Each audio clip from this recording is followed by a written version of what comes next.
to proclaim the gospel of Jesus Christ, to make a disciple of all nations, and extend God's kingdom to the ends of the earth. अथवा mission भन्नाले परमेश्वरले मण्डली मार्फत येशू ख्रीष्टको सुसमाचार प्रचार गर्ने, सबै जाति र सबै राष्ट्रहरूलाई चेला बनाउने र पृथ्वीको अन्तिमसम्म परमेश्वरको राज्य विस्तार गर्ने कार्य हो। अब यसलाई हामी विस्तृत रूपमा हेर्ने यसको पर्पज उद्देश्य चाहिँ के हो भन्दाखेरि, अब उद्देश्य चाहिँ के हो त? उद्देश्य ग्लोरिफाइङ God and ब्रिंगिङ people into relationship with God. परमेश्वरको महिमा गर्नु र मानिसहरूलाई उहाँसँग अथवा परमेश्वरसँगको सम्बन्धमा ल्याउनु। अब किन चाहिँ मानिसहरूलाई परमेश्वरको सम्बन्धमा ल्याउने?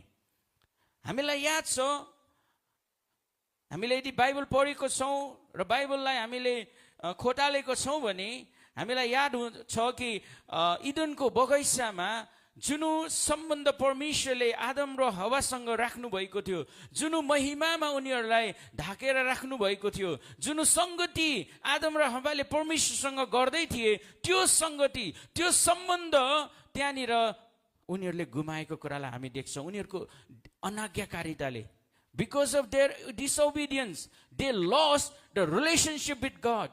परमेश्वरसँगको सम्बन्ध उनीहरूले गुमाएको थिए। अनि त्यो गुमाएको सम्बन्धलाई फेरि रेस्टोर गर्न, फेरि जोड्न, त्यो सम्बन्धलाई फेरि गाँच्न, फेरि परमेश्वरसँग त्यही सम्बन्धमा जोडिनलाई परमेश्वरले त्यो समयमा मिसन सुरु गर्नुभयो।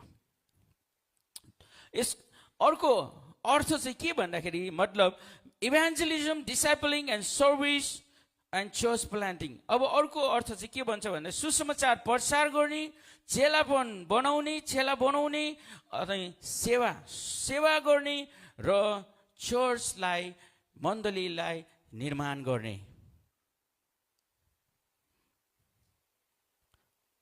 यसको लोकेसन अथवा स्कोप क्षेत्रहरू चाहिँ के छ भन्दाखेरि local and globally reaching to those who have not yet heard the good news.